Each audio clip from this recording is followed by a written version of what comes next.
একটা মানুষ তার ভাগ্য পরিবর্তন করতে পারে শুধুমাত্র তার কর্মের দ্বারা। কর্ম যদি সঠিক হয় তবে অবশ্যই ফল পাবে। Hello everyone, good morning. কেমন আছো সবাই? আশা করছি অনেক ভালো আছো, সুস্থ আছো।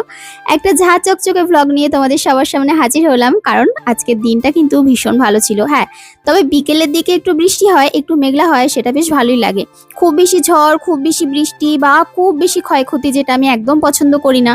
কারণ আমি তো দালান ঘরে বসে, ধরো আমরা ওই বাইরে থেকে বৃষ্টিটা উপভোগ করছি, কিন্তু যারা গ্রামে থাকে, যাদের মানে বাড়ি কাঁচা বা যারা চাষবাস করে, তাদের কতটা ক্ষতি হয় বলো তো। সেইগুলো মাথায় রেখে কিন্তু আমাদেরকে চলতে হবে। আমার খুব খারাপ লাগে যখন প্রচণ্ড ঝড় বৃষ্টি হয়, প্রচণ্ড ক্ষয়ক্ষতি হয়, তখন না সবার আগে মনে পড়ে ওই যে আমরা দিন শেষে যে ভাতটা ফুটিয়ে খাচ্ছি, যারা চাষি তারাও তো সেই কষ্ট করে সেটা তৈরি করছে, তাই না? তাই সবার কথা মাথায় চিন্তা করে আমাদেরকে কিন্তু বলতে হবে যে এটা ভালো লাগে বা ওটা ভালো লাগে না। যাই হোক, আমার কিন্তু বৃষ্টিটা ভীষণই ভালো লাগে, কিন্তু সেটা হবে সব কিছুই মানে পরিমাণ বুঝে চলা ভালো। আর আমি দেখো মিশো থেকে একটা সুন্দর বেডশিট, তার সাথে কার্টেন সেট নিয়েছিলাম। আর এটা যে এত সুন্দর আসবে ভাবতেই পারিনি।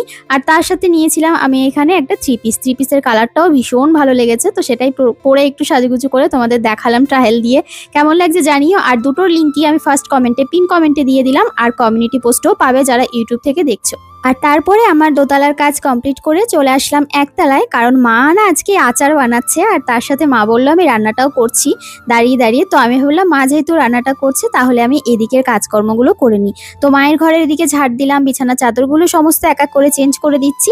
আর তারপরে ওপরে যাব। আমি না মাকে বলে রেখে এসেছি, মা তুমি কিভাবে আচার বানাও, আচারের রেসিপিটা আমাকে পুরো শিখিয়ে দাও।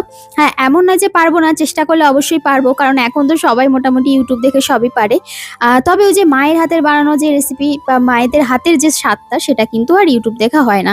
তো মা কিন্তু কিছু কিছু সিক্রেট মশলা ইউজ করে বা অন্য অন্য রকমভাবে বানায়।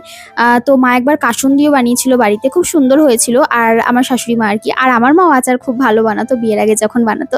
তো মায়েদের ওই যে বললাম, মায়েদের হাতের জিনিসের স্বাদই কিন্তু পুরো আলাদা হয়। আর এখানে আমি ওপরে চলে এসেছি আবার। তো ওপরে এসে মা দেখলাম যে আচারের যে মশলাটা, সেটা কিন্তু এখন রেডি করে নিচ্ছে।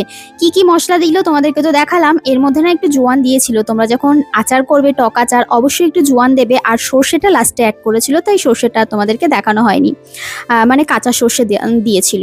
তো এদিকে দেখো, তোমার ঠাকুর পুজো দেবো বলে আমি স্নান সেরে নিয়েছি। স্নান সেরে আজকে ছিল বৃহস্পতিবার, তো আগের দিন না ভুল করে আমি বৃহস্পতিবার বলে ফেলেছিলাম বুধবারটাকে।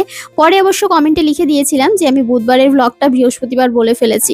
আর এদিকে দেখো সুন্দর করে ঠাকুরঘর সাজিয়ে গুছিয়ে ঠাকুরের আজকে বস্ত্র চেঞ্জ করেছি। তো অন্য একটা রঙের বস্ত্র পরিয়েছি, কি সুন্দর দেখতে লাগছে রাধা মাধবকে, তাই না? আর গোপুকেও কিন্তু সেম রঙের ড্রেস পরিয়েছি।